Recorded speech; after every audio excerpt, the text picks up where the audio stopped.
Você já imaginou você na defesa pessoal? Se você for lutar o chão na defesa pessoal, na rua, Sim. quando o cara te atacar, um ladrão, se tiver 2-2, você vai apanhar. Ao invés de você tá lá no chão, o cara, você tá entregue. Sim. Então, a própria defesa pessoal está bem mudada.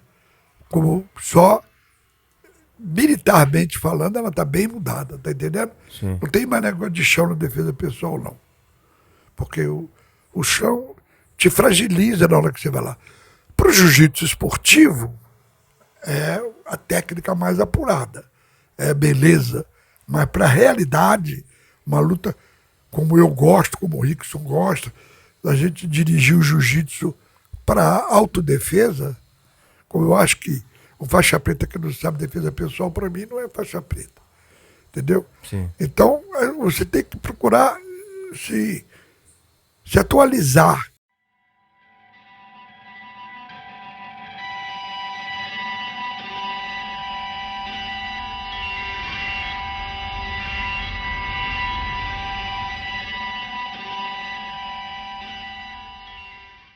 Me sinto muito honrado de ter você aqui hoje na minha frente. A gente está conseguindo fazer aí, olho no olho, presencialmente, né? Sentindo uma energia do outro. Um cara que tem uma importância gigantesca para o nosso jiu-jitsu, né? Essa arte milenar, como você mesmo fala, e que hoje impacta o mundo da maneira que está impactando. O jiu-jitsu realmente fenomenal, né? Assim, a gente está impactando culturas de uma maneira muito poderosa, né?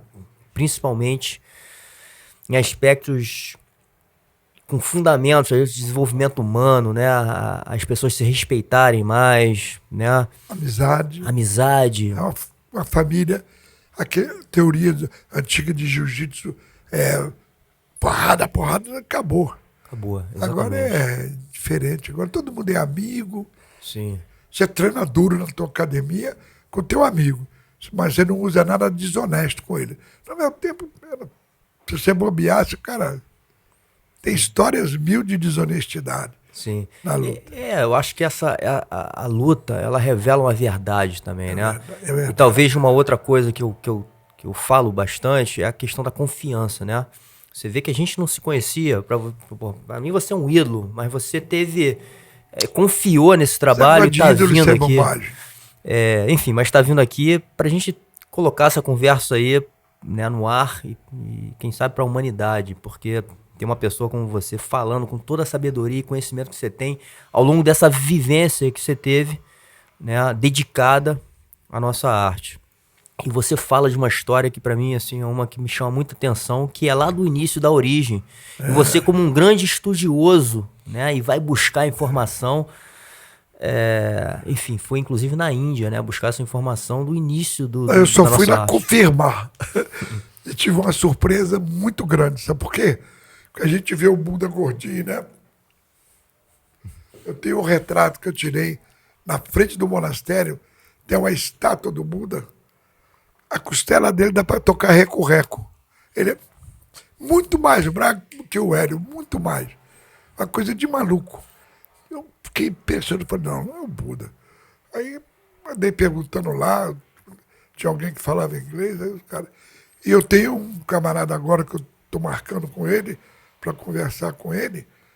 Ele sabe a história do Buda toda, desde que ele nasceu. Legal. Ele é amigo de um faixa vermelha e preta meu, e ele vai lá na minha casa fazer uma palestra comigo, eu quero ver o que ele sabe, que é para eu enriquecer o que eu sei. Muito entendeu? legal. Que você sempre aprende, André. Até com faixa branca você aprende. Exatamente. Eu tenho falado muito isso, mestre, porque a gente não pode desprezar ninguém. Impressionante como é que esse aprendizado, ele é infinito, né? A gente não deixa de aprender nunca, né? E às vezes muitos, eu trago essa reflexão do jiu-jitsu pra mim, às vezes muitos lutadores param na faixa preta, né? Como se fosse ali a principal meta atingida. E às vezes muito por vaidade também, porque não conseguem manter um ritmo de performance. Mas é o tal negócio, se você não é humilde, e se você não tá no seu sangue o jiu-jitsu, você vai chegar num certo ponto e você vai parar. Sim. Porque você chega numa hora que você acha que você sabe tudo, você, não, eu sou mais eu, e aí você não aprende mais. Parece que embota sabe? Verdade. Isso é normal, isso. Você vê, ó, eu estudo até hoje.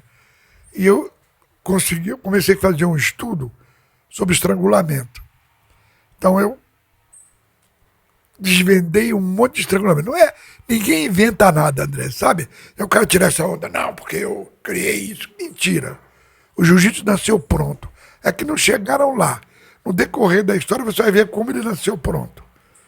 E a pessoa começa a treinar, aquilo que você falou, faixa preta, já acha que sabe tudo, não se interessa muito, e a coisa vai rolando, e de repente ele vai descobrir, se ele se dedicar, ele vai descobrir coisas assim, fala, inventei isso. Inventei, não é não. É que ele não tinha chegado lá, André. Exatamente. Então, eu, por exemplo, comecei a estudar estrangulamentos. Se você souber a quantidade de estrangulamento que tem no meu programa, você cai duro. 200 e tantos estrangulamentos em várias posições. E outra coisa também que eu achei que era uma fraqueza. A gente sabe defesa de triângulo, defesa de armlock, defesa de chave de braço, e não sabia defesa de estrangulamento. Todo mundo segura por cima do braço e não deixa o cara. Eu vou te mostrar hoje. Legal. Quando a gente terminar aqui, a gente pode a no defesa dojo, de estrangulamento que eu consegui chegar lá e fui melhorando. A primeira vez que eu quis fazer, achando que eu já tinha descoberto, quebrei a cara. O Júlio estava até lá comigo. O Júlio ainda ficou meio chateado porque o cara me fez bater, né? No estrangulamento. Sim. Aí o Júlio falou, peraí, faz aqui comigo. Para poder ver. E o cara fez. Também é aluno nosso, né? Que os macetes que o Hélio me dava do estrangulamento, aquelas coisas todas, eu passei para meus alunos. Eu não escondo nada. E ele então conseguiu. Eu falei, não é aí. Eu parei ali e falei, não, tem que estudar mais, porque isso aqui tem que ter uma defesa. Eu descobri uma parte da defesa, eu tenho que descobrir o resto. E hoje, graças a Deus, inspirado e pedindo ajuda dele, tem a defesa do estrangulamento. Você pode trazer aqui o mais forte do mundo, que ele não te estrangula. Fala, galera. São mais de 30 anos de jiu-jitsu, 25 anos competindo em alto nível. Hoje trago para você, em português, pro Brasil, a guarda diamante. Tá na hora de evoluir, resistir à pressão e se transformar na melhor versão de você mesmo. Ouça.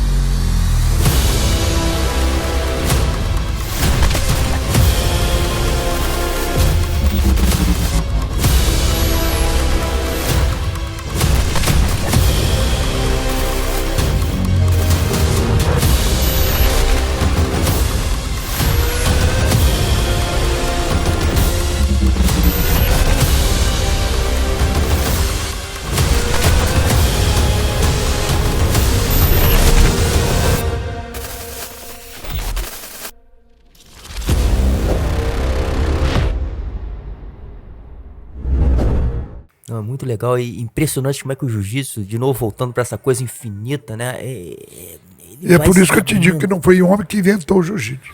E o que me deixou muito assim, aguçado foi quando eu comecei a lutar. Eu comecei a lutar judô, né?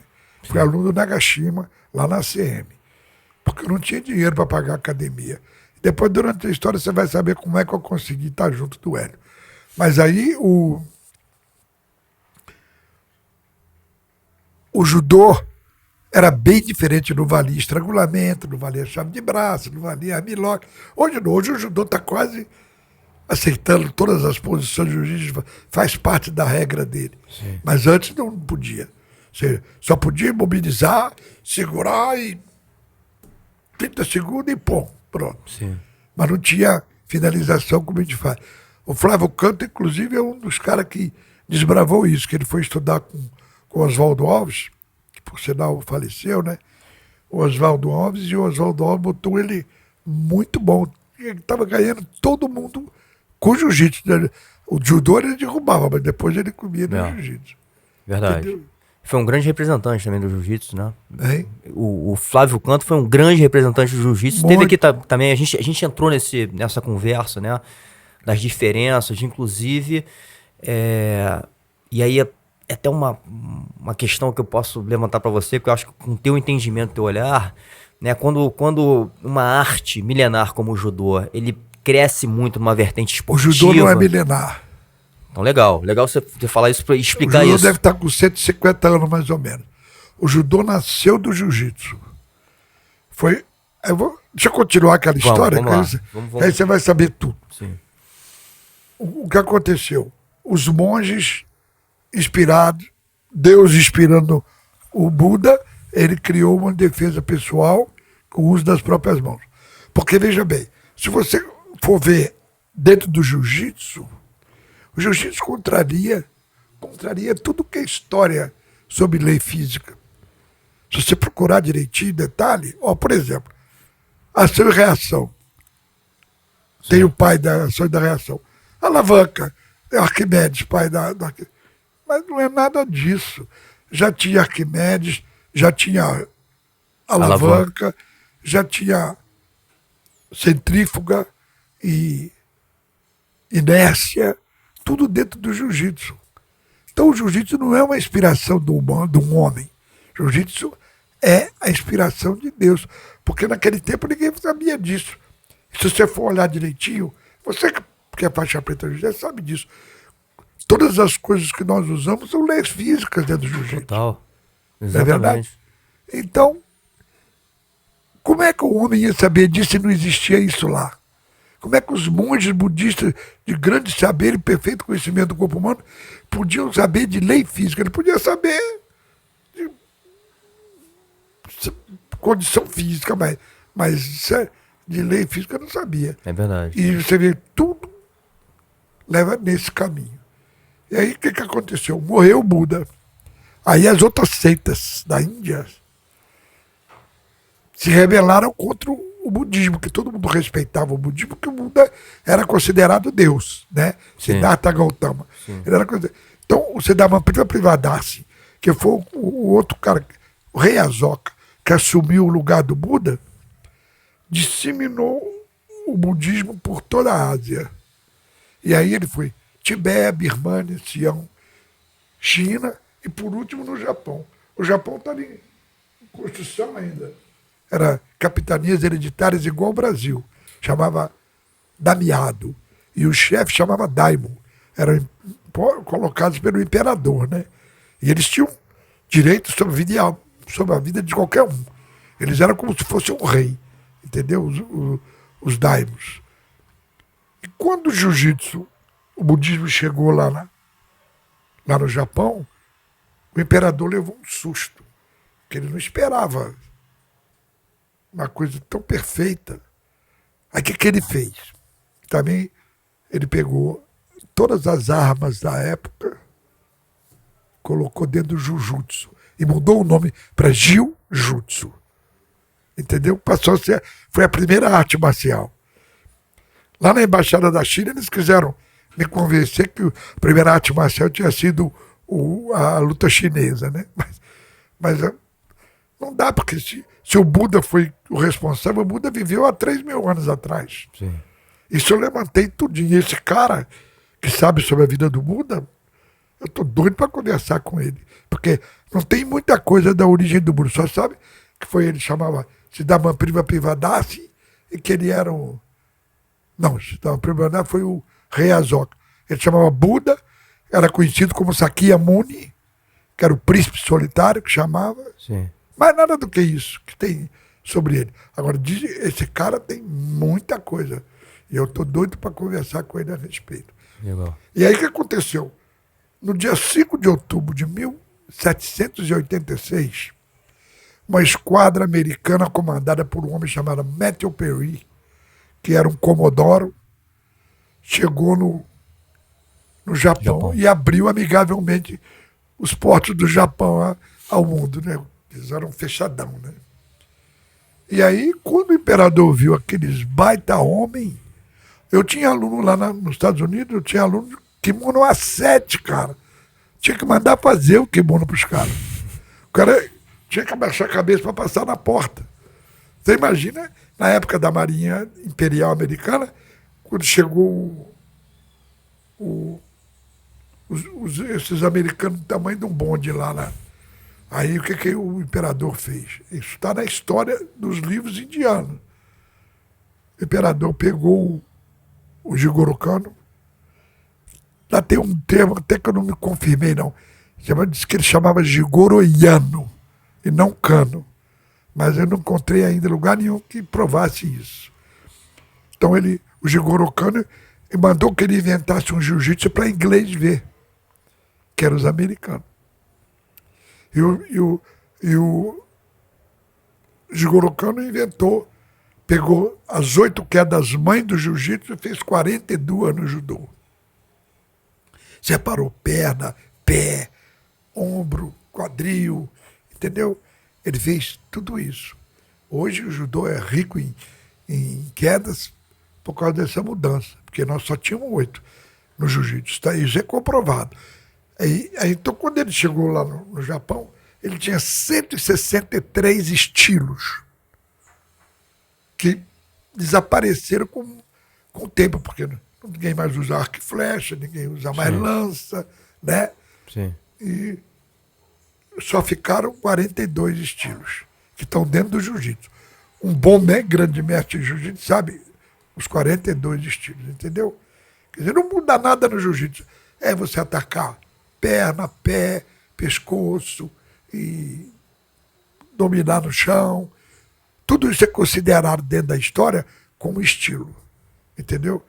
Outro dia mesmo eu estudando o Yokushirogatame, que é a mobilização que 99% das pessoas chamam de 100 quilos, né? Sim. Eu resolvi fazer um apanhado de como vai facilitar você para você não deixar o cara escapar de nenhum, porque é coisa horrível. Você passou uma guarda, é difícil. Sim. Quando você chegou do lado, o cara te bota na guarda outra vez. Perde tudo, volta tudo. Começa tudo de novo. Na terceira vez, tu tá que nem leão depois que perseguiu a zebra, né? Então eu dividi o Yokushirogatame em 5 partes. Pô, depois eu te mostro. Todos os detalhes do Yokushirogatame. Você devia ter trazido teu kimono, hein, Júlio? Tem aí. Aí, você trouxe? Eu faço. Mas você faz comigo. É, Mas tem aí também kimono, se ele quiser. Emprestam pra ele, que Lógico. aí ele me ajuda. Eu já tô joelho meio cansado, né? Cheio de bicheira pra tudo que é lado. Mas aí então, dali, com o nome de Jiu-Jutsu, o imperador pegou o Jigoro Kano, mandou ele inventar o jiu-jitsu para inglês ver, pegou todos os grandes mestres que tinha na época, mandou tudo para a montanha de Kosen. Tanto é que no meu tempo, os japoneses tradicionais, quando você falava em jiu-jitsu, falavam, não, é judô de Kosen. Eles chamavam judô de Kosen, que em 1882 foi criada a Kodokan. Porque dali da mistura do Jujutsu com as armas, ele se afastou da religião, passou a ser uma arte marcial, né? E com isso tudo, o Jigoro Kano a luta começou a chamar Jiu-Jitsu de Kano. Primeiro foi Jiu-Jitsu para inglês ver, depois Jiu-Jitsu de Kano, e depois, em 1882, Judô, quando a fundação da Kodokan, que o Jigoro Kano foi o presidente. Deixa eu te parar aí agora, só porque tem uma outra, até outra bom que dá um descanso. curiosidade. Existe, né, de novo, não sei se é uma lenda, mas uma fala que o imperador, ou também no Japão, né, tudo que vinha do chão, e eles entendiam isso, né, questão até da higiene e tudo mais, então os imperadores não gostavam muito daquele jogo de chão, né, e por isso também o judô, né, e quando você fala assim para inglês ver, verdade. Talvez tenha essa conexão de não fazer uma luta que desenvolvesse no chão, onde eles, em sua verdade. cultura, consideravam... Isso tem uma explicação, porque você vê, você já imaginou você na defesa pessoal?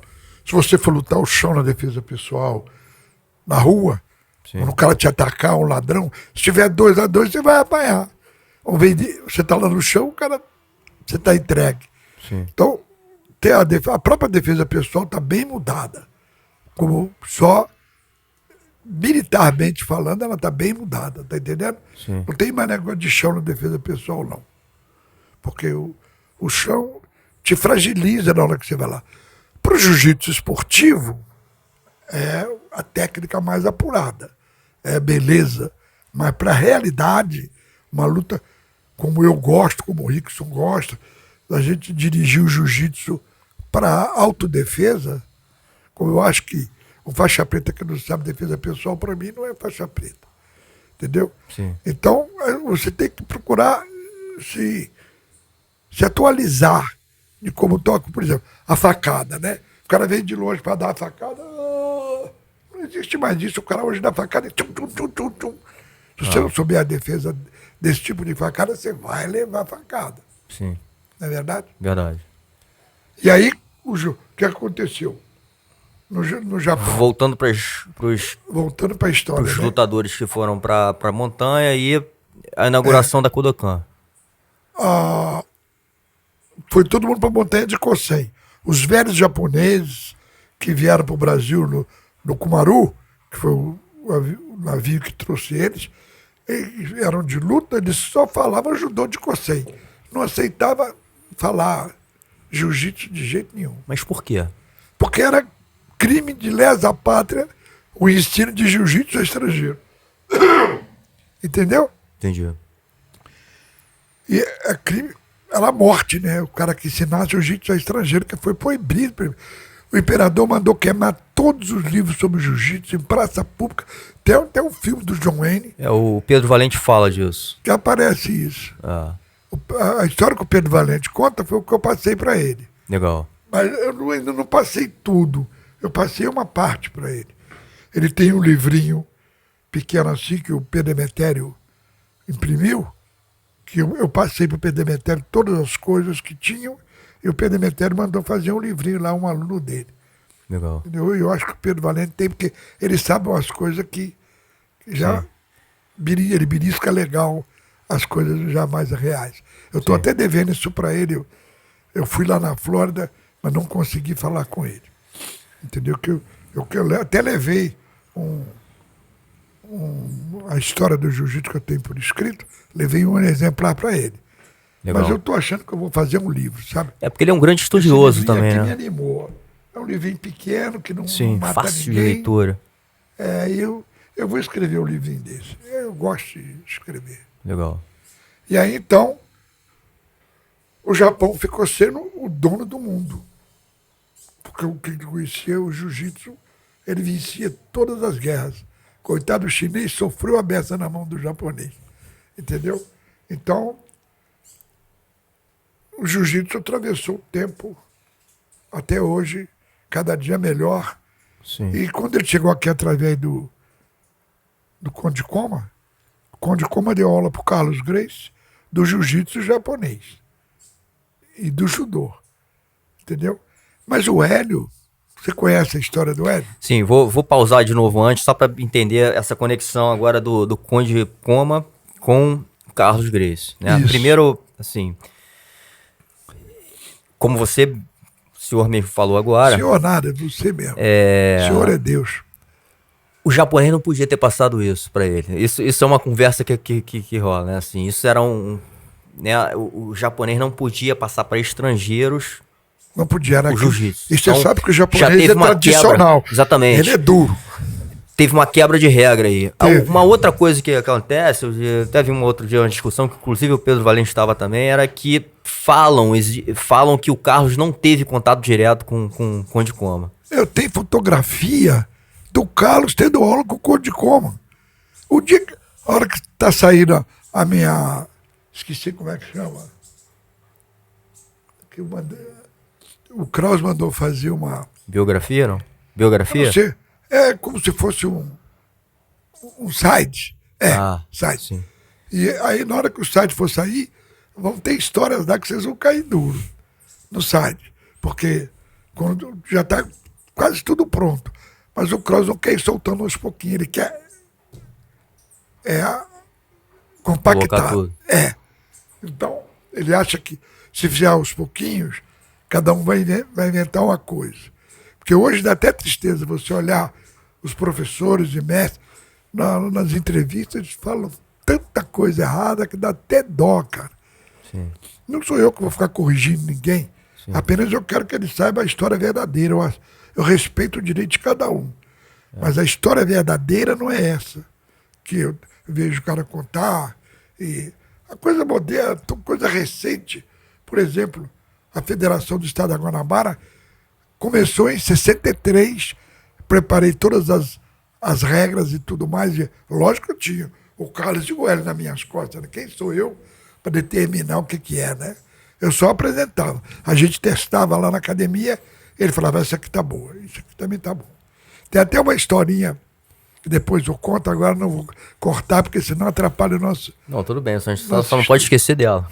É, que olha, eu falo o dia inteiro. Falando sobre jiu-jitsu, cara, eu tenho 1 milhão de coisas, né? Sou um dinossauro, né, cara? Pô, mas com certeza a gente pode fazer isso aqui em vários episódios. A gente vai fazer um hoje, daqui a pouco a gente faz um outro. Você que sabe. A gente vai. Mas o resultado disso tudo é que o jiu-jitsu tomou conta do mundo. Sim. O jiu-jitsu chegou em cada lugar que você nem acredita. Eu estava lá na Espanha, em Madrid, e de repente apareceram lá uns senhores me convidando para eu ir a uma ilha lá no meio do Atlântico, Lanzarote, Lanzarote, o nome da ilha. Aí eles pagaram a minha passagem, fizeram tudo para me levar lá. Eu tive até o orgulho deles botarem o nome no campeonato que eles estavam fazendo, puseram meu nome, entendeu? Legal. Aí quando eu cheguei lá, ainda estava de noitinha, eu vi um clarão vermelho assim no céu. Aí eu perguntei pro cara, o que é aquilo ali? Vulcão. Falei, vamos embora. Qual é o próximo avião? Aí nós não temos essas coisas aqui, né? Qual é o próximo avião que tem para me voltar? Aí me levaram lá. Cara, tinham 850 atletas disputando o campeonato de jiu-jitsu lá na Lanzarote, um lugar cheio de vulcão.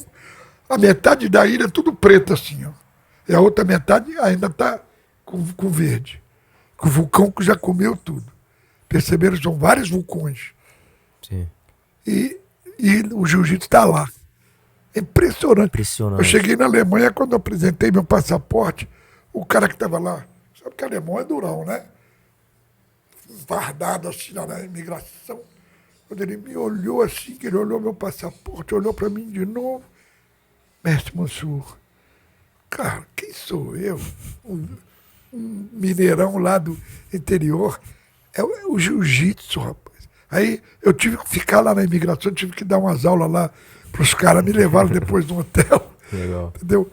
Os caras já sabiam quem eu era. Eu fiquei espantado. Eu estava todo envergonhado com o passaporte assim, brasileiro. Mas isso é impressionante, né? O quanto o jiu-jitsu dominou o mundo, André, como você falou. É mais importante. Ó, a única pessoa conhecida do futebol lá fora é o Pelé. O resto, o jiu-jitsu é muito mais conhecido que todo mundo. Entendeu? Legal. O Flamengo também, de vez em quando, aparece um extraviado lá falando no Flamengo. Legal. Mas voltando para a história, a gente parou ali quando o Conde Koma encontra com o Carlos Gracie, né? E passa essa arte. Já estamos no Carlos Gracie. A princípio proibida. Eu tenho uma fotografia do Carlos Gracie ainda garoto, parece até com o Carlinhos demais. Carlinhos Júnior. Ele tá tá o Conde Koma, tá um outro japonês que eu não sei quem é, e uma turminha de alunos. Porque, de fato, o Conde Koma deu aula para outras pessoas lá, não era só para o Carlos Gracie, entendeu? Uhum. Mas o que ele ensinou para o Carlos Gracie? Diga-me. Se ele era um homem do governo e mandado pelo imperador pelo mundo, ele ia ensinar jiu-jitsu? Ele não ia poder ensinar jiu-jitsu. Então ele ensinou umas coisinhas lá, porque ele fez uma amizade muito grande, passou a viver na casa do Gastão Gracie, porque ele era um conde, não tinha um lugar para botar ele lá no Pará. Mas primeiro ele foi para o Amazonas, que eu fiquei sabendo agora nessa viagem. E depois ele voltou para Belém do Pará. Conheceu uma mulher lá e se apaixonou e casou com essa mulher. E ele não teve filho nenhum. Ele adotou uma menina. Eu estive lá em 1970, ainda pude conhecer. Legal. Eu fui lá no túmulo dele, e inclusive eu queria até fazer um elogio aqui pro pai do Yuto Machida, porque ele tomou a frente e recuperou o túmulo do Mitsui Maeda todinho. Legal. Entendeu? Quer dizer, tudo isso ninguém sabe. Mas ele eu estive lá com ele, ficamos amigos. E ele me mostrou, eu fui lá no cemitério de novo. Em 1970, a lápide dele estava horrível. Quando eu voltei lá, há uns 5 anos atrás, meu amigo, até o retratinho dele que tinha lá sumiu. Aí o Machida conseguiu refazer tudo. Teve uma enchente lá que destruiu muita coisa no cemitério. E isso para mim, eu dei os parabéns a ele, gostei muito. Porque se você esquecer a tradição, André, tem gente que não sabe quem foi Hélio Gracie, que não sabe quem foi Carlos Gracie. Calma. E nós somos do jiu-jitsu. Nós temos que saber essa história toda desde o começo, para você dar valor. Tem tantos heróis aí do jiu-jitsu e do próprios heróis do ringue e tudo mais, que ninguém sabe quem é. É verdade. Ontem lá no seminário lá no John Moreira, apareceram lá alguns caras lá do subúrbio do Fada, né? Sim. O Guedes, que é um faixa vermelha também, deles lá, né? E tal. Tinha muitos vermelho e branca, vermelho e preta, tinha um monte lá. Eu vi na foto ali que tinha bastante vermelho e branca, enfim, tinha um... Porque o John Moreira é muito político, sabe? Sim. Pelo jiu-jitsu ele faz qualquer negócio. Então ele não tem preconceito, ele chama todo mundo, ele se dá com todo mundo, entendeu? É meu filho preto. Você contou a história aí, né? Ele nasceu de novo. Mas voltando pro Carlos, né? E o Carlos, voltando até para a conversa também um pouco aqui do Pedro Valente, parece que o Carlos já tinha uma conexão, né? Com o Oriente, né? Inclusive ele era um cara mais espiritualizado também, né? Tinha essa conexão, Carlos, inclusive com a dieta. O Carlos tinha essas coisas. Né? O Pedro revelou aqui que em alguns momentos da vida dele, ele contou uma história aqui que uma mulher viu assim, ele como um japonês, enfim, teve uma visão dele. Então ele tinha essas coisas isso meio... que eu posso te dizer que, sinceramente, eu não acredito nesse negócio. O espiritualismo não existe. A Bíblia não fala nada disso. E como eu sou um cara que sigo a Bíblia, negócio de espiritualismo, para mim, não encaixa dentro do meu padrão de vida. Uhum. Eu respeito todo mundo que acredita, que trabalha com isso. Mas eu, sinceramente, eu não acredito porque a Bíblia não fala nada disso. Pelo contrário, a Bíblia fala o tempo todo que o homem morre e dorme o sono da morte, como Lázaro, que Jesus foi lá ressuscitar. Uhum. Né? E que ele só vai ressuscitar aqueles que dormiram com o coração em Deus, vão ressuscitar quando Jesus voltar. E aí serão transformados, o que é corruptível vai ser incorruptível, o que é mortal vai ser imortal. A Bíblia fala isso claramente lá. Entendeu? Não tem nem que duvidar, porque está escrito ipsiliter, entendeu? E assim, como eu creio nisso, inclusive eu perdi minha filha esses dias. Você falou aqui. E a minha esperança é, quando Jesus voltar, que eu possa vê-la de novo. É muito mais confortante. Sim. Você pensar que ele morreu e o seu filho morreu, vai nascer um cavalo, um cachorro, né? Na teoria desse pessoal como é que chama? Espiritismo? Do espiritismo, que você nasce outra vez, né? Sim. Eu queria saber de onde vem tanta alminha. Porque, pela estatística, para cada um que morre, nasce 5 mil. E como é que vão vir? Tem uma maquininha de xerox de fazer alminha para poder ir nascendo todo mundo. Então, são coisas assim, sem muita lógica, sem estrutura. E como eu sou um cara que estou sempre discordando das coisas, você desculpa até eu fazer isso no seu programa. Nada, mas eu acho esse questionamento. A sinceridade, é o que eu estava falando. E a busca, independente até, como você falou também, da opinião de cada um, e a gente respeitar, né? Mas eu acho que a gente tem que buscar e talvez a gente vai acreditar em certas coisas porque aquilo ali foi convincente ou não pra gente. Lógico. Agora, você quer ver, por exemplo, ontem me fizeram uma pergunta capciosa.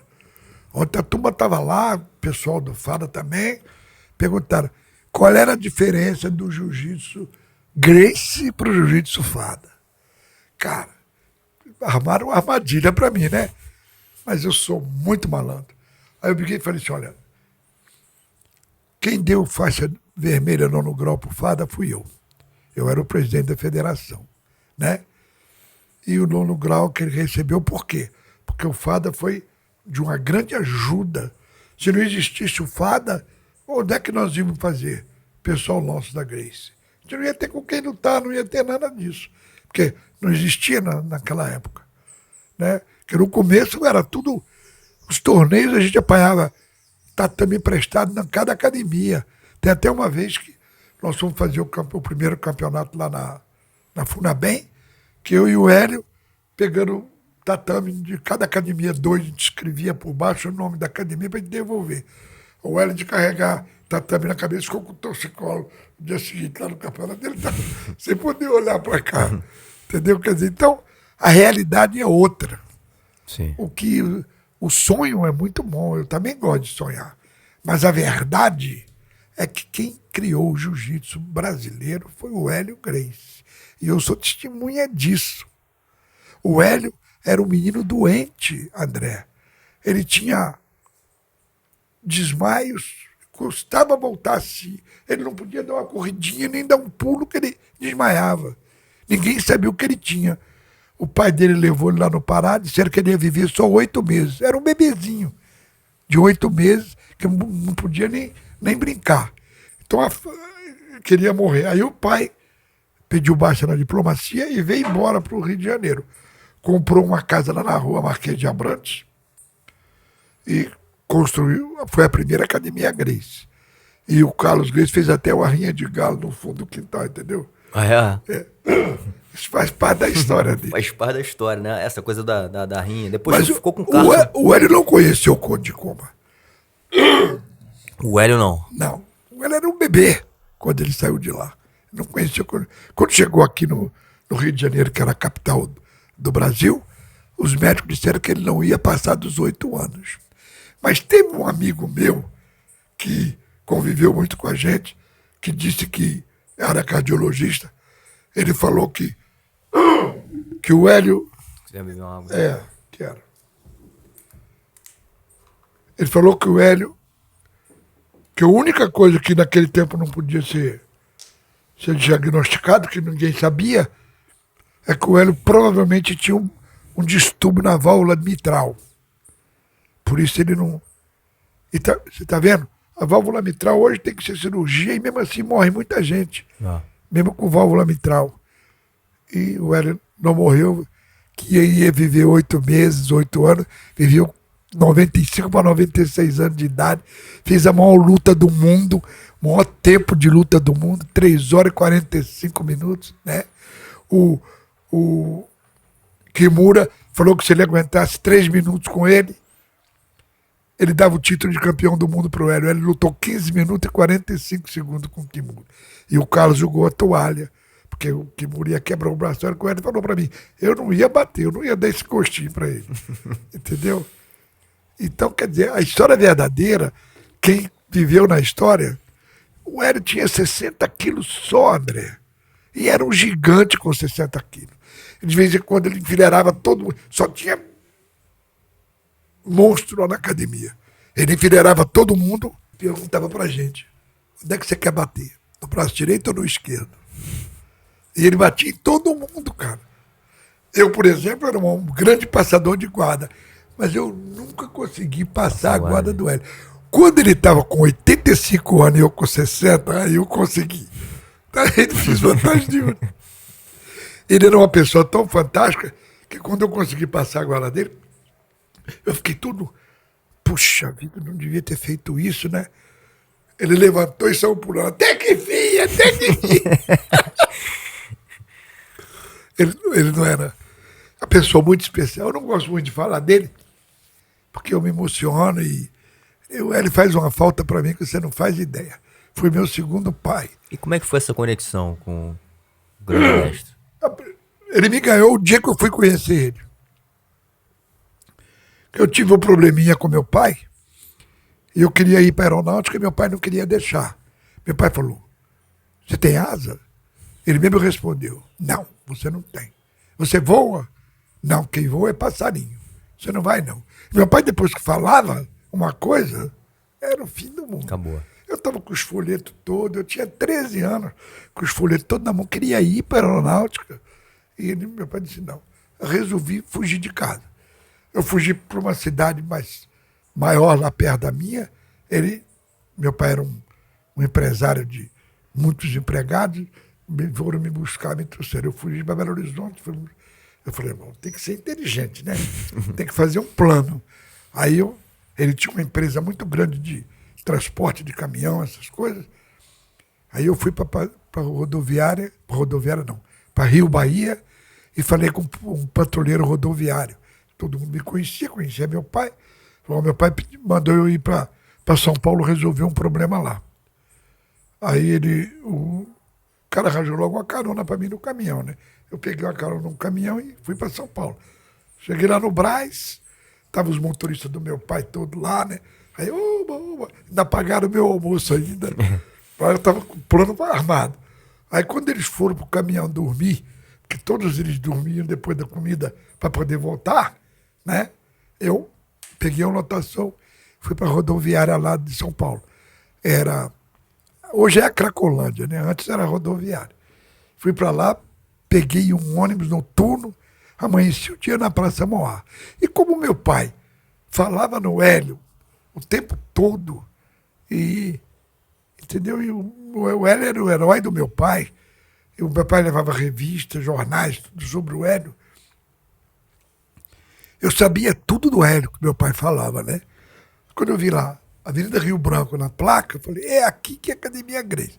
Aí eu fui até lá, 151 13º andar.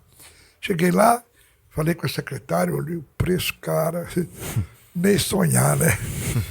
Eu falei com ela, eu queria conhecer o professor Hélio Grace. Aí ela falou assim, você tem hora marcada? Eu falei, não.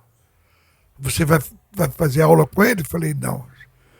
Ela falou, então você vai ter que esperar que ele está dando aula. Aí mandou eu sentar num poltrona em L que tinha lá, um sofá grandão. Eu cheguei lá e fiquei extasiado, porque eu sou do interior de Minas, nasci numa fazenda, né? Cheguei lá, a academia tinha 3 metros de pé direito, tudo de espelho. Rapaz, eu nunca tinha visto nada tão lindo na minha vida. Aí, estou lá sentado, viajei à noite, estava cochilando já, quando eu escutei uma voz assim, autoritária, falando lá com a secretária. Eu levantei a cabeça, olhei, não dava para diferenciar quem era, porque eu só conhecia ele de foto. Aí ele veio andando na minha direção. Quando ele chegou, você quer falar comigo? Rapaz, eu vi que era ele, a minha voz não saía, eu queria falar, fiquei emocionado. Aí falei para ele. Ele falou, você está sentindo alguma coisa? Eu falei, não, senhor, eu estou emocionado de falar com o senhor. Que bobagem, sou um homem com você, me abraçou, cara. Aí me ganhou ali, né? Aí me abraçou, que bobagem, isso não existe. Sou um homem igual a outro qualquer. Eu falei, tá bom, ele era todo positivo, né? E aí conversou comigo, aí eu falei com ele que eu ia para a aeronáutica. Aí ele falou a mesma coisa que o meu pai falou. Eu falei, esse cara andou conversando com o meu pai. Você tem asa? Ele perguntou do mesmo jeito. Aí eu virei para ele e falei, mas é que é um sonho meu, eu voar. Aí ele pegou, não tocou mais no assunto, respeitou o meu sonho. Ele era um cara muito especial, você não faz ideia, André. Aí então, meu irmão era amigo, foi meu segundo pai. Cara, não dá para me descrever, eu não gosto muito de falar dele, que eu me emociono, entendeu? Mas eu sinto uma falta dele danada. Eu fiz até uma vez, na Assembleia Legislativa, teve uma homenagem para ele, aqui no Rio, e eu fui lá, o Pedro Valente também estava lá, o Pedro Valente pai. Né? Aí o cara perguntou para mim o que aí eu disse, agradeça a Deus por ter olhos e ver, por ter boca e falar, por ter ouvidos e ouvir, e por ter nascido na época de Hélio Gracie. Uma benção. Se hoje eu sou o grande mestre Mansur, se eu tive a abertura que eu tive para fazer tanta coisa que eu pude fazer pelo jiu-jitsu, foi tudo do Hélio, cara. Não tem que negar. O meu valor é desse tamanhozinho, o dele é desse tamanho. E eu sinto muito orgulho de ter participado da vida dele todo o tempo. E eu vi só não vi o Rory nascer, mas o resto todo eu vi tudo pequenininho. Entendeu? O resto tudo. É impressionante, assim, deve ter sido realmente essa vivência, né, com o grande mestre Hélio, né? A gente, depois que eu fui para os Estados Unidos, que eu tive que ir, né? Eu sonhava com ele, eu ligava para ele. Ele sonhava comigo, ligava para mim. A gente falava 2, 3 vezes por semana no telefone. Quando eu chegava aqui no Rio, eu ia direto lá para casa dele. Entendeu? Nossa amizade era muito grande. Além do jiu-jitsu, o que eu aprendi com ele foi o que Sim. fixou a minha vida. Entendeu? Sim. Honestidade, honra, e dureza, valores. Ele era um cara muito especial. Não dá para descrever. Só quem conviveu com ele, quem treinou com ele, André, quem conviveu com ele, quem teve aula com ele, é que pode te dizer alguma coisa. Sim. Porque, E mesmo assim talvez seja difícil descrever, não né, dá. tudo, né, Não dá. o que significou essa O meu pai conexão. tinha razão. Meu pai tinha quase 2 metros de altura. E ele disse que meu pai falava, ele brinca comigo, meu pai falava. Brinca igual eu brinco com você, ele brinca comigo. Ele falava. E eu não acreditava, né? Também não ia contestar meu pai, mas eu não acreditava, né? Que eu sou um contestador danado. Mas eu não acreditava. Mas o dia que eu conheci, o dia que eu passei a participar da vida dele, ele era muito mais do que meu pai falava. Entendeu? Entendi. É impressionante. E o Hélio, Academia Gracie, vamos falar um pouquinho da Academia Gracie. Você descreveu a Academia Gracie como um lugar assim espetacular. Era né? muito lindo. E a origem do jiu-jitsu, né? Porque tudo talvez tenha começado desse jiu-jitsu brasileiro que a gente conhece ali, naquele momento ali, em que ele inclusive...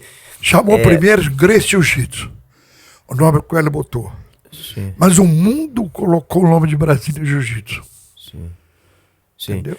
Então, mas voltando para a questão da academia, assim, o que hoje também chama atenção é porque naquele momento a academia, ela tinha todo um cuidado, né, de ser uma academia que tinha um tratamento de higiene, né, uma organização de aulas, enfim, e que isso foi se perdendo com o tempo, né? Hoje a gente não olha muito e não dá valor muito para isso. É verdade. Né? E a Kira, eu faço um trabalho com a Kira também, e ela fala muito, ela fala assim, cara, eu resgatei o que era, né, os conceitos da academia lá de trás. A mesma coisa eu da Rio Branco. Então, assim, ela hoje lá tem essa coisa de lavar os kimonos, enfim, assim, tem muita coisa que ela resgata e Lá tenta em ter um Teresópolis, sucesso. ele levava todos os kimonos para lavar lá. Eu ajudei ele muitas vezes a ir lá lavar.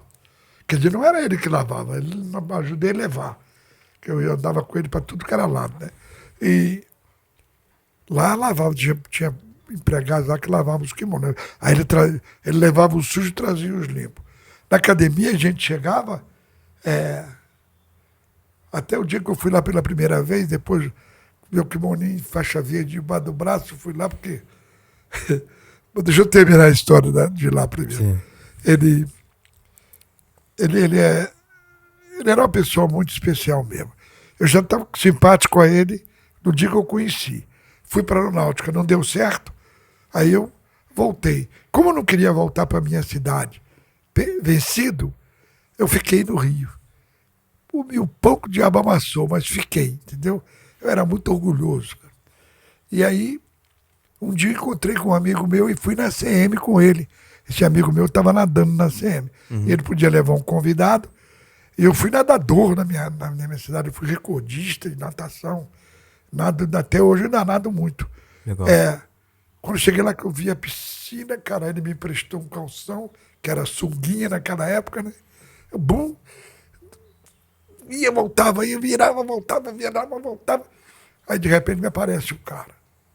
Magrão, alto, camisa social e calça bag, né? Aí eu virei, fui lá de novo, já voltei batendo a mão na beira da piscina e saindo, né? porque eu sabia que ele já tinha sujado. O cara me levou para lá e eu estava nadando. Aí ele pegou e falou, você nada por onde? Eu falei, por lugar nenhum. Aí ele fez um monte de perguntas. No chegando, chegou à conclusão. Você nada no Flamengo? Eu falei, não nada em lugar nenhum. Aí contei para ele que eu vim do interior, tinha chegado há poucos tempos na cidade e tal. Aí pegou e falou, vem comigo. Eu falei, sujou, né? Aí fui com ele. Aí entrei numa salinha pequena assim, ele tinha uma mesa assim. Aí ele bateu lá um negócio, pediu um documento meu, eu dei, bateu lá um negócio. Eu tinha 13 para 14 anos na época. Aí ele falou, você quer ser nadador da CM? Eu falei, o que eu ganho com isso? Aí ele falou a palavra mágica, né? Você pode chegar aqui de manhã para treinar, você vai lá na cantina do Baiano, você pode comer à vontade lá. Falou comida, falou a palavra mágica, eu estava mal, né? Aí fui lá e esse Baiano me ajudou muito, cara. Me ajudou demais. Eu não tinha lugar para morar definitivo, eu ficava no Parque da Uni, lá no Flamengo. Aí esse Baiano botou um colchonete lá no chão, trouxe de casa, eu dormia lá no depósito da cantina. Aí passei a ajudar o Baiano, fiquei amigo dele.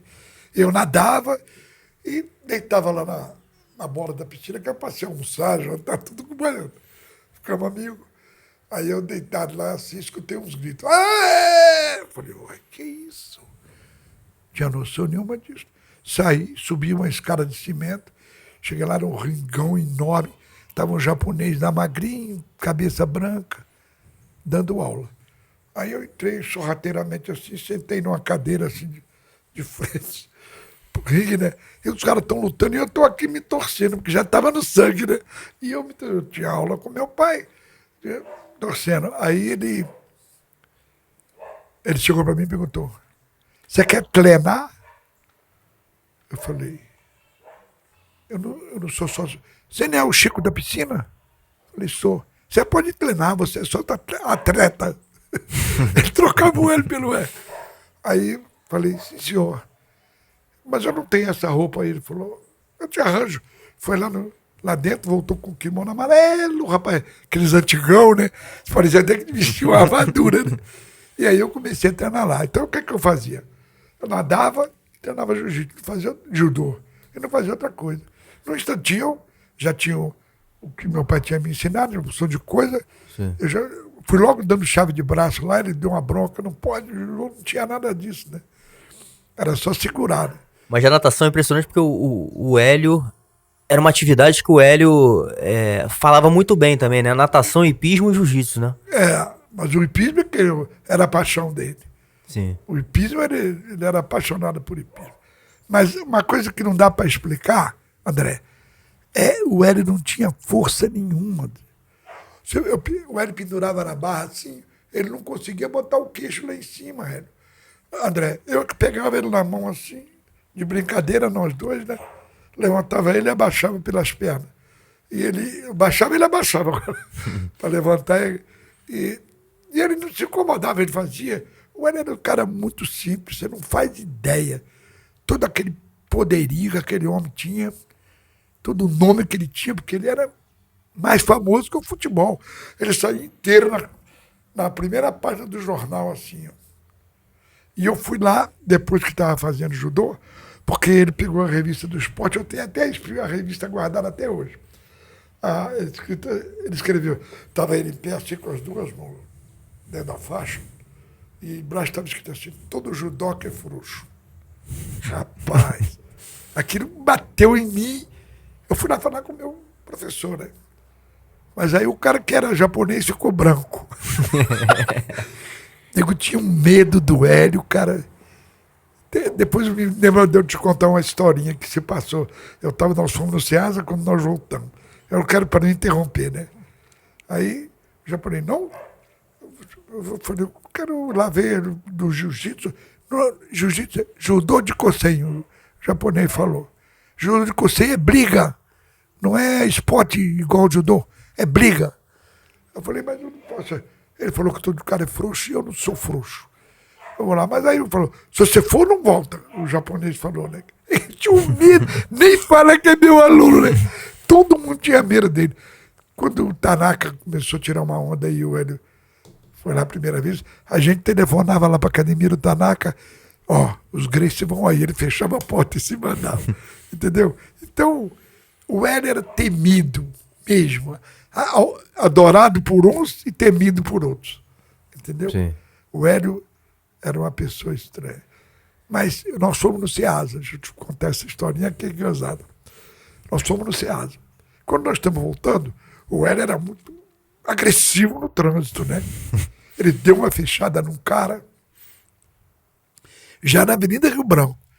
E aí o cara saiu, passou na frente e bloqueou a caminhonete dele, uma caminhonete Chevrolet, amarelinha, desceu e deu um cara grandão, fortão. Mas, rapaz, o cara era mais pra gordo. O cara deu tanta bronca no Hélio, o Hélio calmo, sentado naquela coisa assim. E ele falou... Aí o Hélio desceu do carro, tirou um cartão e deu a ele. Falou, olha, se te dei algum prejuízo, você fala que eu vou pagar, tá aqui. Quando o cara olhou o cartão e leu, Hélio Gracie caiu desmaiado. Nós tivemos que puxar o cara pra calçada, que o cara desmaiou só de ver o cartão dele. É mesmo? Foi verdade isso. O cara desmaiou, mas desmaiou mesmo. Desmontou, né? Aquele mão dando. Quando ele acordou, não sei o que ele deve ter pensado, porque nós fomos embora, hein, velho. Divertido. Era demais. Teve uma vez que nós fomos a São Paulo, eu e ele. Nós fomos ao Pará, eu e ele fomos a São Paulo, a gente andava muito junto, né? Aconteceu também um negócio no ônibus lá, e o cara veio tomando uma atitude com ele, e ele na mão, calma, com o cara, rapaz. Eu pensei nele, porque ele dava um tapa com muita velocidade, sabe? Na orelha de um pegava mole, mas ele estava calmo, não falou nada e tal. Tanto é que eu quero até aproveitar, porque quando o Taekwondo chegou aqui, chegou com o Lee. Chegou lá em Botafogo. Então o Lee pegou um aluno do João Alberto, que era amigo de um cara que treinava lá, o cara levou o aluno do João Alberto. Aí o aluno do João Alberto ganhou dos caras lá, aí o Lee pegou o aluno e descascou, né? Aí o João Alberto contou pro Hélio, o Hélio chamou a tropa e nós fomos todo mundo para lá. Mas a notícia vazou. E aí quando nós chegamos lá tinha mais de 50 na porta. Aí subiu, aí o Hélio levou o Rollins, que era pro coreano lutar com o Rollins. Mas o cara falou, não, a minha luta mata, eu não posso. Aí o Hélio falou, você faz o seguinte, você luta. Se você conseguir matar, fala, foi sem querer. O Hélio foi a revista O Cruzeiro, Manchete, tudo com máquina de filmar e tudo. Filmaram tudo, o Hélio tapa na cara dele e ele não reagiu. Entendeu? Não quis luta, não brigou, não lutou com o Rollins. Agora, depois que o Hélio morreu, é mole, né? Bater em cachorro morto não tem problema. Aí ele andou falando os negócios aí, botou na internet, lá no YouTube, falando umas besteiras lá que ele não lutou, porque não sei o que ele ia lutar, não sei o que. Puxou uma água lá pra sardinha dele, mas a sardinha dele estava crua, não. Não, eu recebi aqui o Hugo Duarte, né? E a gente comentou do caso lá da academia, lá no Maitá, quando o pessoal da luta livre foi lá, né? Depois daquela briga na praia dele com o Rickson. E o Hugo fala assim, André, vou te falar um negócio, cara. Eu nunca vi cara tão valente como o seu Hélio. Porque no meio do pessoal todo lá... O Hugo falou isso? É. Que legal, cara. Gostei do Hugo agora. E ele reconhece, ele fala muito do Hélio como um cara... Assim, ele falou assim, ele respeita muito o Hélio. Já me disseram isso um cara antes. tão valente como o Hélio. E falou, inclusive, assim, o Rickson não queria lutar aquele dia, o Rickson não estava muito bem. Mas o Hélio falou, você vai lutar. Mas nem ele, nem o Ruas não lutaram, porque o Ruas é meu amigo, é aluno do João Moreira. O Ruas é muito especial também, um cara muito bacana. Meu amigo, eu conheci ele também pessoalmente. E o Ruas também não lutou. O Ruas mesmo deu uma reportagem dizendo que admirava o Rickson.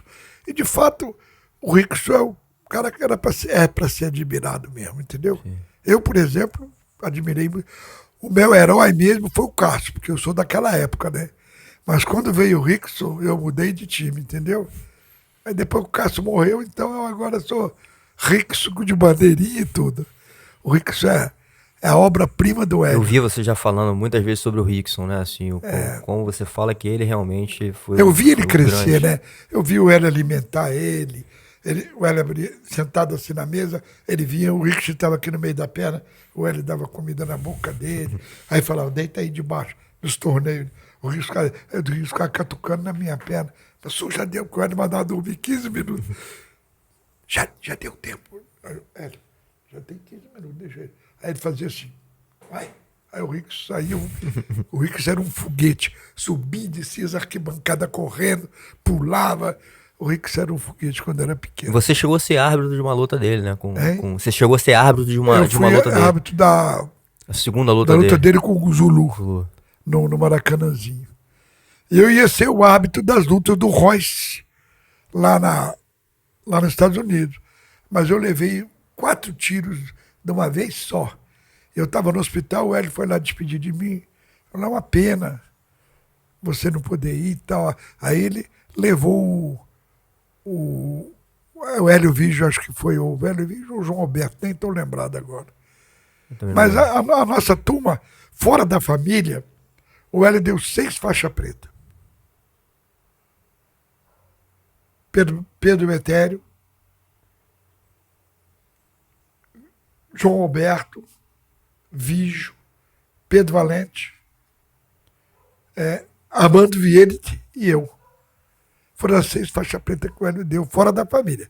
Ele deu 16 dentro da família. São 22 faixas pretas originais do Hélio. Entendeu? E muita gente hoje aí fala, que eu sou faixa preta do Hélio Gracie. Eu sei tudo, porque quem fez, quem mandou fazer os diplomas foi ele, me entregou, manda fazer isso para mim. Aí eu fiz, arranjei uma pessoa que tinha uma letra, caligrafia bonita, escreveu o nome da gente. E ele me devolveu os diplomas, falou, entrega a cada um. Aí eu fui para o João Alberto, para o Vigio, entendeu? Eu que entreguei, quer dizer, eu infelizmente eu sou testemunha de tudo, né? Fica chato até, né? Agora, você comentou do tiro e você foi policial, né? Você teve essa carreira policial. Foi. Numa época ali também. Me aposentei em 99. De muita confusão no Rio de Janeiro. Mas época que polícia era polícia, né, cara? Hoje a gente em dia, estava falando ali. A gente estava falando ali. A polícia tá castrada, não pode nem subir o morro. É verdade. E você chegou a tomar vários tiros, né? Inclusive um agora que você também comentando aqui, né? Que talvez tenha trazido essa sua religiosidade. Né? Você começou a ficar religioso a partir desse momento tiros, que um cara falhou ali na hora do tiro. Tô aqui vivo, todo mundo tá morrendo e eu todo furado. Eu fui fazer um exame lá nos Estados Unidos, porque eu tive um problema no coração, fui fazer o exame lá, aí tiraram aquela não é radiografia não, é um exame lá, sei lá como é que chama. Eu sei que vê você todo por dentro, né? Eu fui chamado lá, o médico queria saber o que eram aquelas linhas que tinha dentro de mim. Falei, rapaz, são 11 tiros que eu já levei. E o médico não sabia, porque não ficou nenhum projétil dentro. Todos eles eram retirados, né? Sim. Aí então eu tive que explicar. Aliás, era até uma médica. Eu tive que explicar para ela. Falei, não, é porque eu fui um policial e levei muitos tiros e tal. Mas tá aí, eu já fiz um monte de cirurgia, né? Levei um monte de tiro. E estou aqui firme que nem um arrojo. Eu acho que Deus não me quer, não. E certamente o jiu-jitsu te ajudou na sua carreira policial, né? Sem Assim, dúvida, em vários tudo, sentidos. Não só na parte técnica de defesa pessoal, mas o que você até fala do grande mestre Hélio, da calma de resolver certos conflitos, né? Assim, talvez até a parte estratégica de você entender, né, como é que você vai resolver. E o autocontrole. E o autocontrole. Que o Hélio falava, transfere. Você está sentindo uma dor, transfere.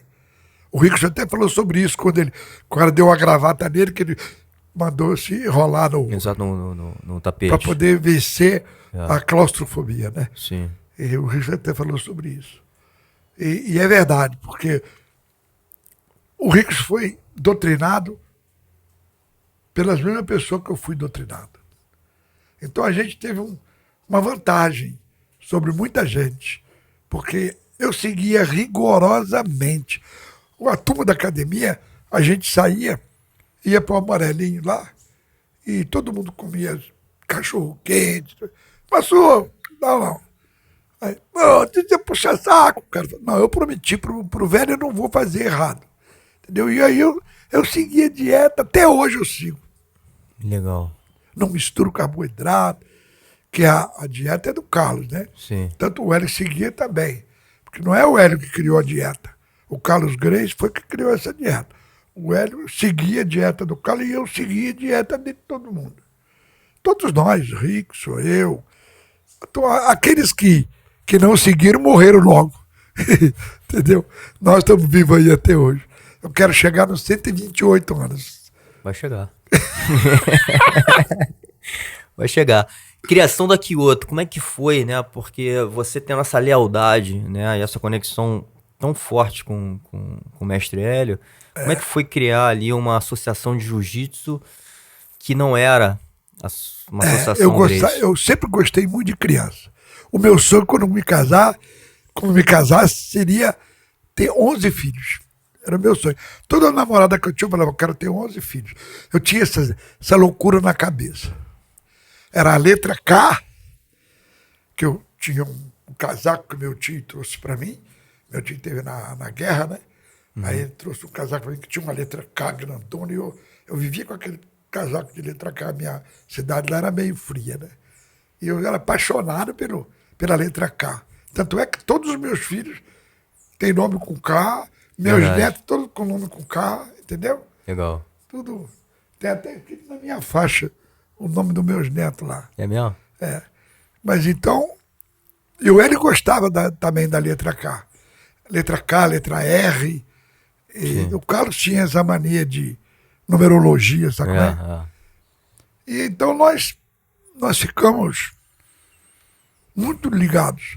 Agora, uma pessoa que eu adorava conversar, sabe quem? Era o Carlos. Mas o Carlos era um filósofo, sabe? Conversar com ele era uma... Às vezes eu estava muito nervoso, conversava com ele, eu ficava manso. Porque tudo dele era... Ele era um visionário, cara. Ele sabia as coisas que iam acontecer. Experiência de vida, né? Impressionante, né? Como é que todo mundo fala isso. Eu tive agora com o Robson Grace e ele contou a história da partida do Carlos. E ele falou, ó, papai sabia o dia que ele ia embora. E ele avisou pra filha. Falou, ó, amanhã o papai não vai estar mais aqui.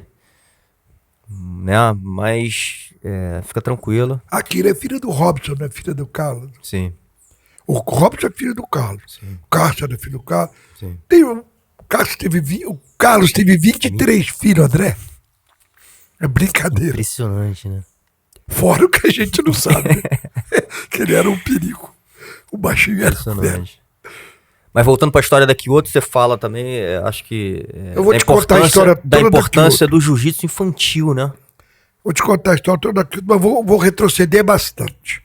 Eu nasci no interior, como eu já te falei, numa fazenda, eu era um menino da roça, né? E meu pai também era um visionário, nós somos 12 irmãos, porque lá não tinha televisão naquela época. Então somos 12 irmãos. O meu pai, quando a gente foi crescendo, o meu pai comprou uma casa na cidade mais próxima, que era 22 quilômetros, falou, não, todo mundo tem que estudar, ninguém pode ficar sem estudar. Que na roça ele não vai levar vocês a nada.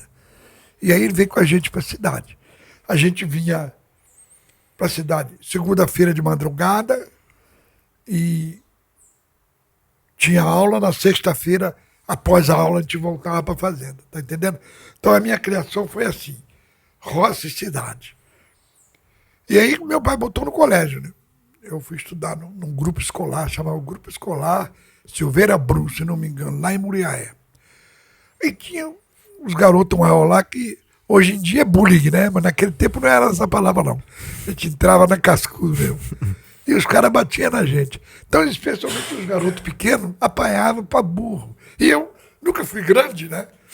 Apanhei demais lá dos caras.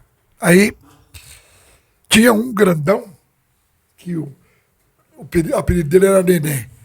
Mais ou menos da mesma idade, mas era muito grande. Ele forte pra danar. E ele batia em mim, batia em todo mundo.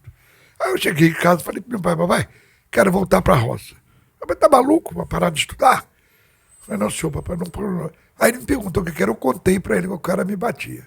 Aí ele falou assim pra mim, eu vou te ensinar, você não precisa de parar, não. Eu vou te ensinar uma coisa que ninguém mais vai te bater. Eu falei, o que o senhor vai me ensinar, né? Ele falou, jiu-jitsu. Ué, o que é isso? Foi a primeira vez que eu vi a palavra jiu-jitsu, né? O que é isso, pai? Ele falou, toda semana eu não vou para o Rio de Janeiro para trazer farinha e tudo mais, com os caminhões.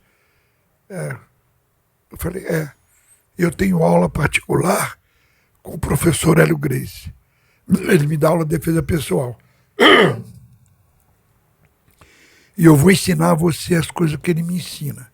E aí você não vai mais apanhar de ninguém. Aí pegou lá na fábrica, ele tinha uma fábrica macarrão, e meu pai era um monte de negócio. Ele contou, botou o saco de farinha um junto do outro assim, pegou uma lona de caminhão, botou em cima. Ele treinava com os empregados, com os amigos dele, ele fazia posição. Ele virou um professor de faixa branca. Né? Legal. E aí, então, ele brincava comigo, aquele homem grandão daquele jeito. Eu batia no quadril dele, né? E ele brincava comigo, meu pai era muito jeitoso. E ele contava que o Hélio era o maior herói do mundo. Foi daí que eu queria conhecer o Hélio quando eu fui lá. Que eu dei um pulo grande na história, né? Fui para os meus 13 anos. Eu tinha 8 anos, foi em 1947. Ele começou a me ensinar. E, na verdade, ele não me deu nem 3 meses de aula. Eu ficava mais era olhando, o tempo todo olhando ele treinar com os caras, ele fazia as coisas, dava balão, conforme ele fala, Koshiguruma ele chamava de balão, e o Tomoe Nage chamava de pé na barriga, entendeu? Não tinha nome japonês, não. O Hélio também nunca gostou de falar o nome japonês, não. Aí então, um dia estou na escola, e como sempre, vinha lá o neném, dando tapa na nuca de todo mundo. Eu estava com uma varinha de bambu assim na mão. Aí ele chegou, me dá isso aí. Se ele falasse isso comigo 3 meses antes, eu dava até 2 varinhas para ele. Mas eu falei, não dou não. Na hora, não sei o que deu em mim, fiquei bravo. Aí ele pegou a varinha, puxei, tirei uma varinha na mão dele. Aí eu segurando a varinha, e ele com as 2 mãos segurando a varinha, ele me rodava assim, que ele era forte, né? Aí, cara, eu fiz o Tomoe Nage do meu pai, né? O pé na barriga. Sentei, pum, joguei ele por cima de mim. Ele meteu a cara no chão, lá ralou, começou a chorar. Quando eu fui em cima dele, a professora veio, eu ainda paguei castigo ainda, porque briguei. Mas eu não briguei, ele que foi me bater, né? E aí virei o herói da escola. A garotada miúda toda só andava comigo, eu era o herói. E o neném passou a ser meu maior amigo, que apanhou, entendeu? E aí, pronto, eu de apanhador passei a ser batedor, né? Não aceitei mais que alguém me humilhasse ou fizesse qualquer coisa. E no fundo foi bom. Então, veja bem, como o jiu-jitsu me deu autoconfiança, me deu autocontrole e tudo mais, tendo aula com meu pai, eu achava que criança tinha que ter aula.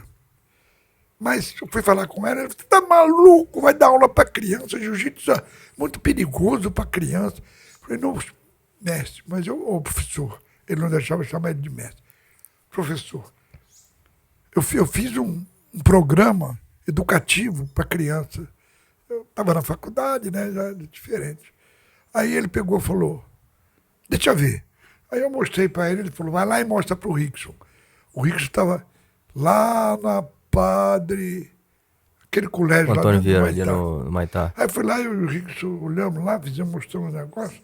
Foi até bom que tinha muito tempo que eu por falta de tempo, eu não estava convivendo com o Rickson, eu até gostei. Porque eu sempre gostei muito do Rickson, desde que ele era pequenininho. Eu tenho foto do Rickson pequenininho comigo, entendeu? Então, o resultado. Eu fui começar a dar aula para criança. Montei a academia Kyoto em 1965. Eu já era faixa preta de judô, mas de jiu-jitsu eu não tinha faixa, ele só me deu em 70, né? Aí eu comecei a dar aula para criança. Cara, foi um boom. Eu ia nos colégios junto com meus alunos para poder qualquer coisa que estava errado. Os pais nem se aborreciam, porque eu ia lá e resolvia os problemas todos. Eu conhecia a maioria dos professores dos colégios, né? Porque eu dava aula para os adultos também. E aí foi caminhando, as criançadas. Aí a Kyoto ficou 19 anos aqui no Rio de Janeiro sem perder um campeonato de criança. 19 anos é até um abuso, né? E a minha equipe, você viu, o resultado está aí. Essa turma hoje, aí, eu tenho uns 12 ou 15 faixa vermelha e preta, tudo começaram garotinho na academia. Ontem mesmo teve um lá que propriamente aprendeu a andar na academia. Ele tinha 3 anos de idade, o pai dele era muito meu amigo, e ele ficava correndo para lá e para cá, não obedecia a nada. Era o André. Eu botei o apelido dele de Fofolete, porque ele era moreninho, com a carinha redondinha. Eu conheço ele, ele foi num evento nosso lá em Ubatuba. Enfim, ele é um amigo, às vezes ele vem aqui treinar também. E ele parecia com a bonequinha Fofolete. Até hoje, ele atende telefone assim, Fofolete. É um empresário hoje, sim, né? Mas não quer saber, pai de família. Mas o apelido colou. Gosta de treinar, né? Treina sério até hoje, meu. E ele agora, para poder treinar mais, como eu não estou lá na Kyoto para ele treinar comigo, ele está treinando lá onde eu vou fazer um seminário hoje à noite. Na Grace Reserva. Na academia do Roker, sim, lá da Barra da Tijuca. Sim. Que um dos professores lá foi meu aluno também, do Roker. Legal. O Marcos, é médico. Ele. Legal. Então, o André, essa turma é tudo com meus filhos, sabe como é? É todo mundo, é João Moreira, é Júlio. Eu sou o paizão deles. Os filhos me chamam de vovô e tudo mais. Então eu tenho um monte de filho e um monte de neto, né? E impressionante como é que essa metodologia que você criou, né, não só para as crianças, mas para os adultos, se espalhou pelo mundo. Eu cheguei a ter 650 crianças na minha academia. Eu tive que construir um segundo andar na Kyoto para poder atender todo mundo. Eu subia correndo na escada, dava aula lá em cima, eu descia correndo aqui embaixo. Bem, aluno para não acabar mais. Aqui outro, né? Porque ficou. O próprio Hélio teve um dia numa reunião, ele me deixou até mal. Nós estávamos numa reunião lá, não sei o que, comentando sobre o campeonato. Aí ele falou para a família, né? Para o pessoal que estava lá. O Cássio ficou bravo. Falou: quer que suas crianças fiquem bom de jiu-jitsu? Bota na academia do Mansur. Né? Eu não devia ter falado. Porque talvez criasse esse clima ali de... Eu, além de eu ser especializado nisso, né? Eu sempre levei muito jeito para lidar com criança. Eu amo criança. E para mim, se não fosse criança, eu estava perdido. Sabe por quê? Porque eu acredito que o futuro do jiu-jitsu está na mão das crianças. Sim, o quanto isso é importante, inclusive, eu acho que você teve a experiência de imputar essa arte marcial na formação, né? Então eu fui o pioneiro de dar aula para criança. Entendeu? Quer dizer, muito me orgulha isso. Legal, mestre. E o resultado foi maravilha, porque eu tenho alunos diretos meus, eu tenho 102. E da minha linhagem tem 300 e lá vai fumaça, 314, por enquanto, né? Muito que é um legal. aluno dos meus alunos. O seu professor mesmo foi aluno do meu aluno. Exatamente. Né? Exatamente. É. Bom, mestre, é uma honra estar com você aqui, a gente poder ter essa conversa tão aberta e sincera. Tenho certeza que ficou muita coisa, muita história aí de lado, mas vamos fazer de novo uma segunda parte. Você quiser. Até depois Aí até você de você separa voltar. o que eu já falei, você Sim. risca e bota só o que você quer que eu fale. Vou fazer. Mas é uma honra estar com você aqui hoje. A gente até poder trocar ali experiência ali no Dojo também, gravar um pouquinho.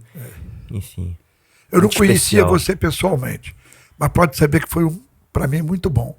Gostei muito de você, da sua sinceridade, entendeu? Da sua simpatia, e pode contar comigo para qualquer coisa. Obrigado, mestre. Estamos aí.